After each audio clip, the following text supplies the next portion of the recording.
আসসালামু আলাইকুম। শুভ নববর্ষ। সবাইকে ইংরেজি নতুন বছরের শুভেচ্ছা জানিয়ে অবিরাম বাংলা সংবাদ শুরু করছি আমি ওয়াহিবা রাইয়ান। শুরুতেই বিআরবি কেবলস সংবাদ শোনা। উল্টালো ক্যালেন্ডারের শেষ পাতাটি, নতুন সূর্যোদয়ে শুরু 2021 সাল।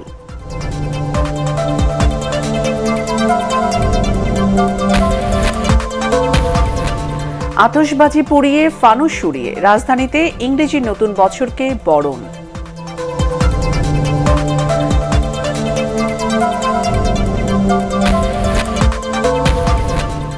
খ্রিস্টীয় নতুন বছরে রাষ্ট্রপতি ও প্রধানমন্ত্রীর শুভেচ্ছা, করোনার চ্যালেঞ্জ মোকাবেলা করে দেশকে এগিয়ে নেয়ার প্রত্যয়।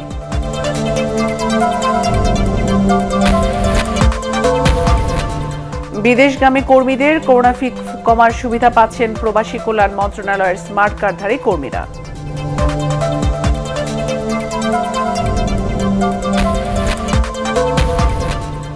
এবং করোনা ভাইরাস আবারও বাধা হয়ে না দাঁড়ালে নতুন বছরে ব্যস্ত থাকবে বিশ্ব ক্রীড়াঙ্গন, অনুষ্ঠিত হবে টোকিও অলিম্পিক। এবারে বিস্তারিত। কালের নিয়মে কেটে গেল আরও একটি বছর, উল্টালো ক্যালেন্ডারের শেষ পাতাটি, নতুন সূর্যোদয়ে শুরু 2021 সাল। বিশিষ্টজনরা বলছেন, করোনায় পাল্টে যাওয়া পরিস্থিতিতে এগিয়ে যেতে হবে সাহস আর সচেতনতাকে সঙ্গে নিয়ে। এজন্য ব্যক্তি কিংবা রাষ্ট্রীয় পর্যায়ে সঠিক পরিকল্পনা আর মানসিক প্রস্তুতি নেওয়ার তাগিদ তাদের। একরামুল হক সায়েমের রিপোর্ট।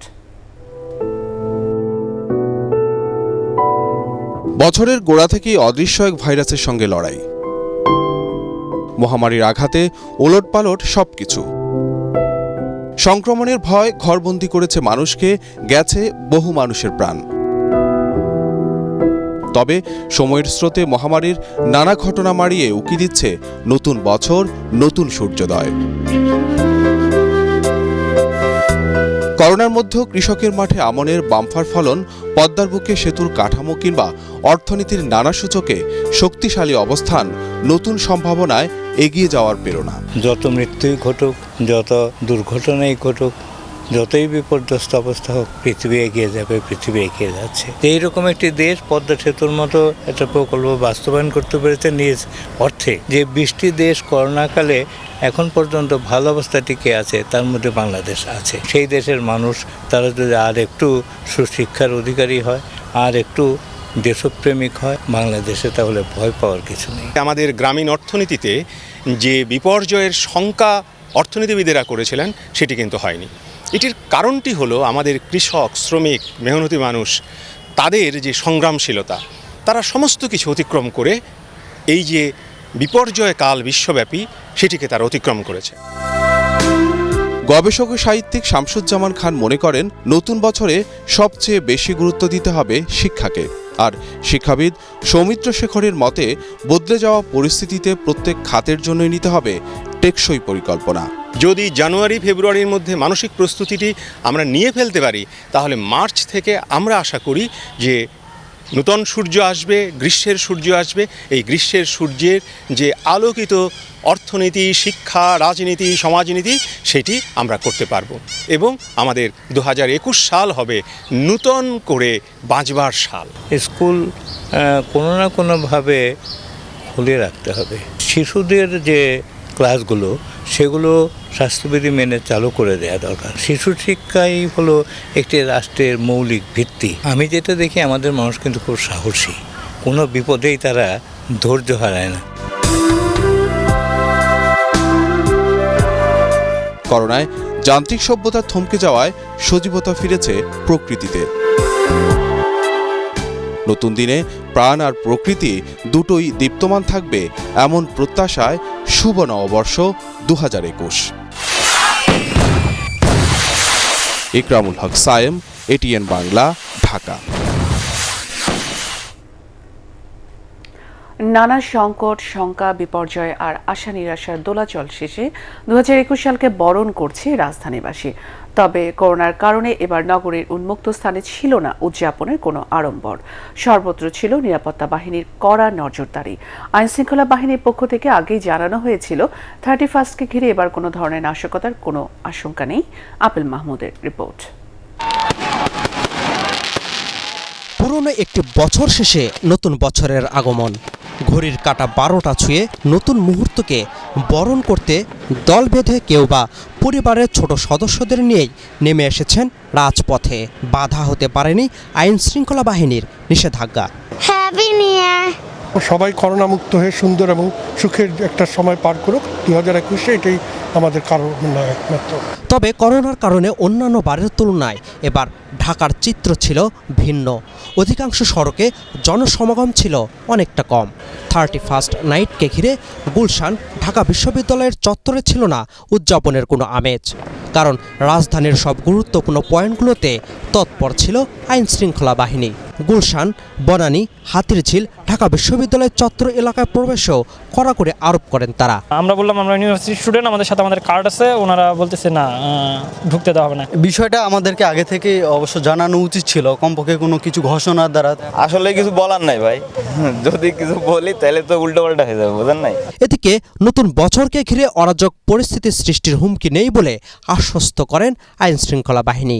হোটেলগুলোতে ছোটোখাটো কিছু অনুষ্ঠান হচ্ছে, এছাড়া আসলে পুরো শহরেই পরিস্থিতি ভালো আছে। আপনারা দেখেছেন সারা শহরব্যাপী ব্যাপক সংখ্যক পুলিশ মোতায়েন করা হয়েছে, আইন শৃঙ্খলা নিয়ে কোনো সংশয় নাই। বোমা হামলা সহ যে কোনো ধরনের নাশকতা রোধকল্পে র্যাবের সকল ধরনের প্রস্তুতি রয়েছে। সব ধরনের ঝুঁকি বিবেচনায় কঠোর নিরাপত্তা ব্যবস্থা গ্রহণের কথাও জানান তারা। Apple Mahmud, ATN Bangla, Dhaka. খ্রিস্টীয় নতুন বছর 2021 উপলক্ষে দেশবাসীকে শুভেচ্ছা অভিনন্দন জানিয়েছে রাষ্ট্রপতি আব্দুল হামিদ ও প্রধানমন্ত্রী শেখ হাসিনা। রাষ্ট্রপতি তার বাণীতে বলেন, বঙ্গবন্ধু শেখ মুজিবুর রহমানের জন্মশতবার্ষিকী ও স্বাধীনতার সুবর্ণ জয়ন্তীর একটি যুগ সন্ধিক্ষণ হচ্ছে 2021 সাল। তাই নতুন সাল হবে জাতীয় জীবনে একটি গুরুত্বপূর্ণ বছর। এই যুগ সন্ধিক্ষণে বঙ্গবন্ধুর স্বপ্নের সোনার বাংলাদেশ গড়তে সবাইকে নিরলস প্রচেষ্টা চালানোর আহ্বান জানান তিনি। এদিকে নববর্ষের শুভেচ্ছা বাণীতে দেশবাসীকে সাম্প্রদায়িক সম্প্রীতি অটুট রেখে জাতির পিতার স্বপ্নের সোনার বাংলাদেশ বিনির্মাণে সহায়ক শক্তি হিসেবে কাজ করার আহ্বান জানান প্রধানমন্ত্রী শেখ হাসিনা। করোনা ভাইরাসের চ্যালেঞ্জ মোকাবেলা করে দেশকে এগিয়ে নেওয়ার প্রত্যয় জানিয়েছেন প্রধানমন্ত্রী।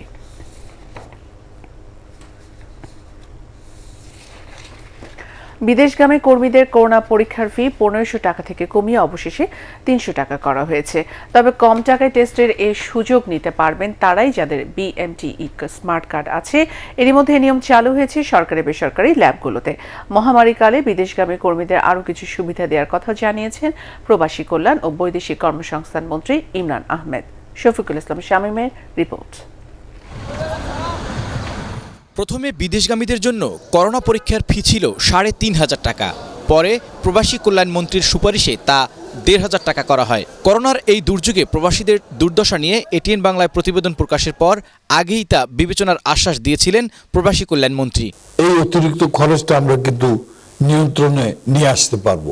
তার সেই ঘোষণা ও উদ্যোগে 28 ডিসেম্বর থেকে বিদেশগামী কর্মীদের করোনা টেস্ট ফি 300 টাকা পুনর্নির্ধারণ প্রজ্ঞাপন জারি করে স্বাস্থ্য মন্ত্রণালয়। আমরা মন্ত্রণালয় থেকে আমিও ডিও লেটার দিয়েছি, একবার দুইবার দিয়েছি, তো তারপর হলো 1500 হওয়ার পরে তারপরে আবার ডিও লেটার দিয়েছি, ওখান থেকে চলে আসে 300।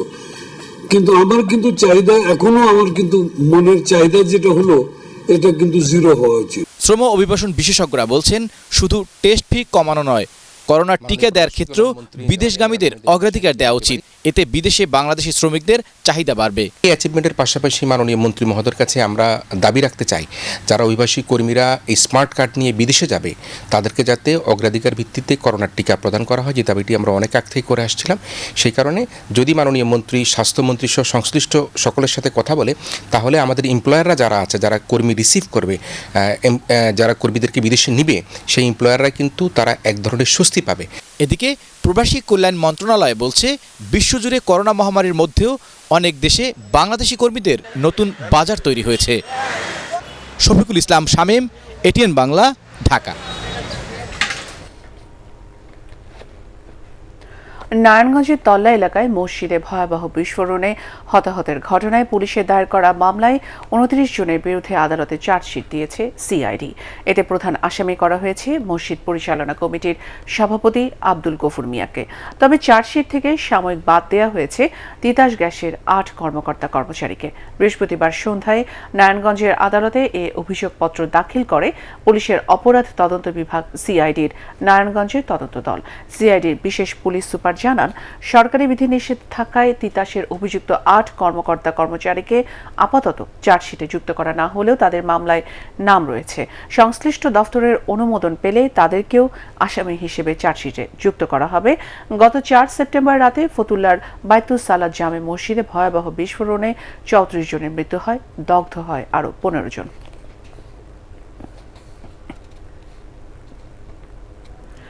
এবারে খেলার খবর। করোনা ভাইরাসের কারণে 2020 সালে মার্চের পর থেকে বাতিল করা হয় সব ধরনের খেলাধুলা। পিছিয়ে দেওয়া হয় Tokyo Olympic, euro, T20 cricket বিশ্বকাপ সহ সব ধরনের বড় ইভেন্ট। এই ভাইরাস আবার বাধা হয়ে না দাঁড়ালে নতুন বছরে ব্যস্ত সময় পার করবে বিশ্ব ক্রীড়াঙ্গন। রিপোর্ট করছেন এসএম আশরাফ। করোনা ভাইরাস স্থগিত করে দেয় ফিফা ক্লাব বিশ্বকাপের 17তম আসর। ডিসেম্বরে হওয়ার কথা থাকলেও এবার নতুন সূচি অনুযায়ী 1 ফেব্রুয়ারি কাতারে বসছে এই আসর। খেলবে আয়োজক দেশের লিগ চ্যাম্পিয়ন সহ 6টি কনফেডারেশনের চ্যাম্পিয়নরা। উয়েফা ইউরোপিয়ান চ্যাম্পিয়নশিপ মাঠে গড়াবে 11 জুন থেকে 11 জুলাই পর্যন্ত। করোনা ভাইরাস মহামারীতে 1 বছর আগে তা পিছিয়ে দেওয়া হয়। আসরের 60 বছর পূর্তি উদযাপন করতে 12টি শহরে হওয়ার কথা ইউরো। একই সময় চলবে দক্ষিণ আমেরিকা অঞ্চলের 12টি দেশ নিয়ে কোপা আমেরিকার আসর। 47তম এই টুর্নামেন্টটি যৌথভাবে আয়োজন করছে আর্জেন্টিনা ও কলম্বিয়া। জুলাইয়ের 23 তারিখে টোকিওতে শুরু হবে গ্রেটেস্ট শো অন আর্থ নামে পরিচিত অলিম্পিক গেমস।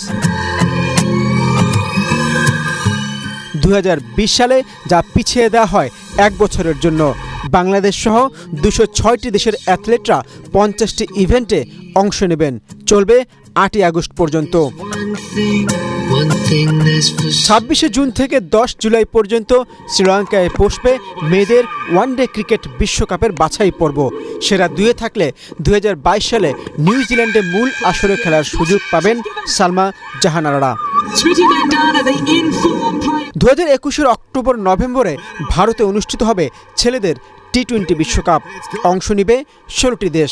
2020-এ অস্ট্রেলিয়ায় এই টুর্নামেন্টটি হওয়ার কথা ছিল। তাই সবকিছু ঠিক থাকলে এবছর ক্রীড়া উন্মাদনায় মেতে ওঠার উপলক্ষ পাচ্ছেন ক্রীড়ামোদীরা। SM Ashraf, ATN Bangla. পল্লী কবি জসিমউদ্দিনের 118তম জন্মবার্ষিকী আজ। এ উপলক্ষে কবির জন্মস্থান ফরিদপুরে সীমিত আকারে কর্মসূচির আয়োজন করেছে স্থানীয় বিভিন্ন সংগঠন। স্থানীয়রা জানান, প্রতি বছর কবির জন্মদিনে তার স্মৃতি বিজড়িত অম্বিকাপুরের বাড়ির আশেপাশে বসত জসিম পল্লী মেলা। তবে গত 4 বছর ধরে মেলা না হওয়ায় হতাশ ভক্ত অনুরাগীরা। পরিস্থিতি স্বাভাবিক হলে আগামী বছর থেকে আবারও মেলা শুরু হবে বলে আশ্বাস দিয়েছেন জসিম ফাউন্ডেশনের সভাপতি ও জেলা প্রশাসক অতুল সরকার।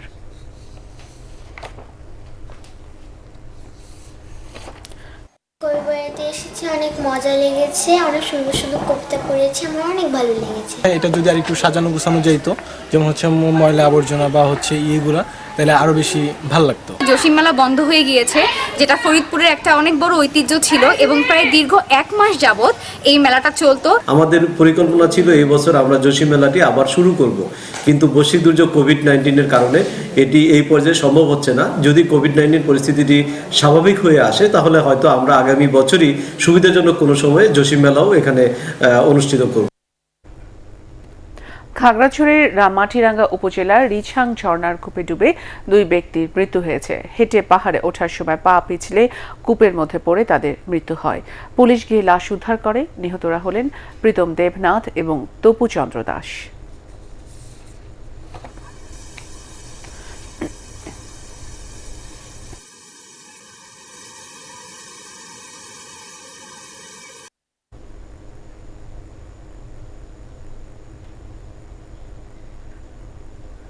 পটুয়াখালীর কুয়াকাটা সংলগ্ন বঙ্গোপসাগরে মাছ ধরতে গিয়ে 18 জন মাঝি মাল্লা সহ একটি ট্রলার প্রায় 23 দিন ধরে নিখোঁজ রয়েছে।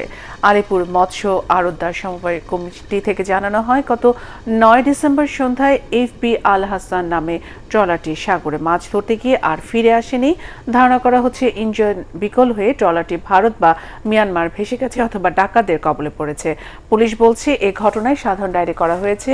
নিখোঁজ স্বজনদের ফিরে পেতে মৎস্য আড়তদার সমিতি ও সরকারি কর্মকর্তাদের দাঁড়ে দাঁড়ে ছুটছেন পরিবারের সদস্যরা।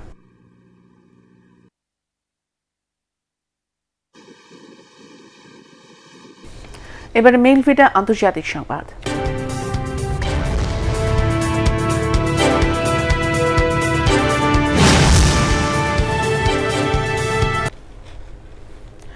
করোনা মহামারীতে বিপর্যস্ত 2020কে বিদায় জানিয়ে নতুন ও ভালোর আশায় কঠোর কড়াকড়ির মধ্যে ইংরেজি নববর্ষ 2021কে বরণ করে নিল বিশ্ববাসী।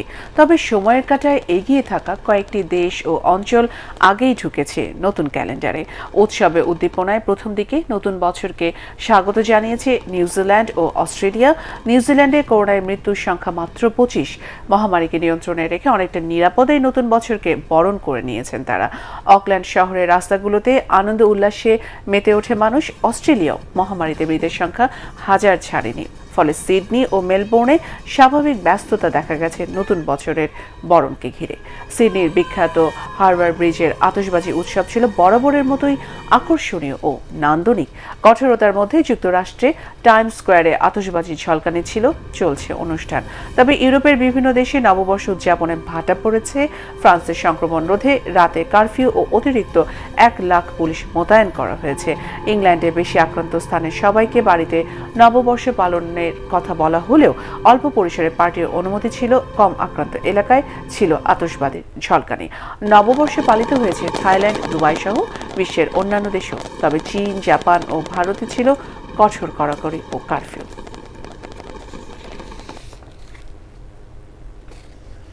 মুজিব বর্ষ উপলক্ষে বরগুনায় উদ্বোধন করা হলো দেশের প্রথম বঙ্গবন্ধু নৌকা জাদুঘর।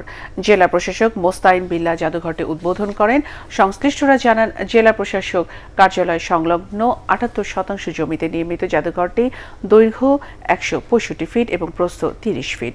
এর মধ্যে রয়েছে নৌকা গবেষণা কেন্দ্র, আধুনিক পাঠাগার, বঙ্গবন্ধু ও মুক্তিযুদ্ধ কর্নার, শিশুদের বিনোদন কেন্দ্র এবং ফুড কোর্ট। জেলা প্রশাসক জানান, এই জাদুঘরের মাধ্যমে বিলুপ্ত প্রায় বাহারি ধরনের নৌকা দেখতে পাবে নতুন প্রজন্ম।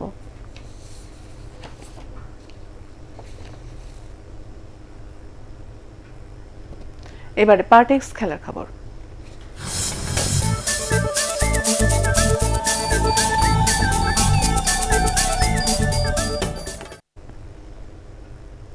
ফেডারেশন কাপের প্রথম কোয়ার্টার ফাইনালে বিকেলে মুখোমুখি হবে শেখ রাসেল ক্রীড়া চক্র ও চট্টগ্রাম আবাহনী। শেখ জামাল ধানমন্ডি ক্লাব আর বাংলাদেশ পুলিশকে হারিয়ে গ্রুপ এ চ্যাম্পিয়ন হয়ে শেষ 8-এ জায়গা করে নেয় শেখ রাসেল। দলের মূল শক্তি বিদেশি ফুটবলাররা। তাজিকিস্তানের ডিফেন্ডার শিওভুশ আলশরোভ, কিরগিজস্তানের বখতিয়ার আর নাইজেরিয়ার উগুচুকুকে আটকাতে বেগ পেতে হতে পারে চট্টগ্রাম আবাহনীকে। অন্যদিকে গ্রুপ সিতে বসুন্ধরা কিংসের কাছে পরাজিত হলেও রহমতগঞ্জকে হারিয়ে কোয়ার্টার ফাইনাল নিশ্চিত করে চট্টগ্রামের ক্লাবটি। তারুণ্য নির্ভর দলটির বড় অনুপ্রেরণা পরীক্ষিত কোচ মারুফুল হক। বঙ্গবন্ধু জাতীয় স্টেডিয়ামে বিকেল 4টায় মুখোমুখি হবে দুদল। সামাজিক যোগাযোগ মাধ্যমে আপত্তিকর ভাষা ব্যবহার করার অভিযোগে ম্যানচেস্টার ইউনাইটেড স্ট্রাইকার এডিনসন কাভানিকে 3 ম্যাচ নিষিদ্ধ করেছে ইংলিশ ফুটবল অ্যাসোসিয়েশন। একই সঙ্গে 1 লাখ পাউন্ড জরিমানাও করা হয়েছে উরুগুয়ের এই স্ট্রাইকারকে। এক বিবৃতিতে এফএ জানায়, 33 বছর বয়সে কাভানিকে নিষেধাজ্ঞা ও জরিমানার পাশাপাশি শিক্ষামূলক কার্যক্রমে অংশ নিতে হবে। গত 29 নভেম্বর প্রিমিয়ার লিগে সাউদাম্পটনের বিপক্ষে ম্যাচের প্রথম ইনস্টাগ্রাম পোস্টে আপত্তিকর ভাষা ব্যবহার করেছিলেন কাভানি।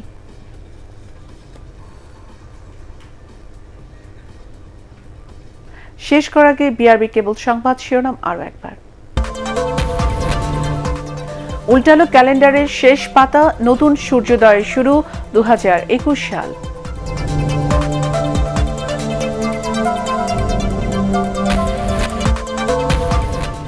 আতশবাজি পুড়িয়ে ফানুস উড়িয়ে রাজধানীতে ইংরেজি নতুন বছরকে বরণ।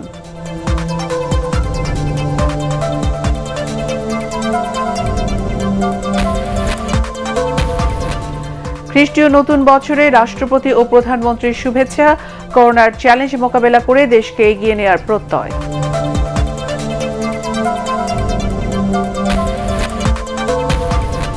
বিদেশগামী কর্মীদের করোনা ফি কমার সুবিধা পাচ্ছেন প্রবাসী কল্যাণ মন্ত্রণালয়ের স্মার্ট কার্ডধারী কর্মীরা।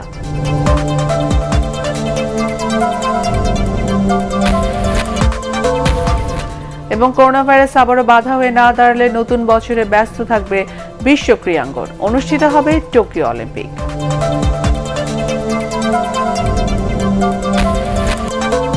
পরবর্তী সংবাদ দেখার আমন্ত্রণ জানিয়ে এখনকার মতো শেষ করছি। করোনা ভাইরাস থেকে নিজেকে সুরক্ষিত রাখতে মাস্ক পরুন, বারবার হাত পরিষ্কার করুন। এটিএন বাংলা সংবাদ ইউটিউবে দেখতে ব্রাউজ করুন, youtube/এটিএন বাংলাদেশ। ধন্যবাদ।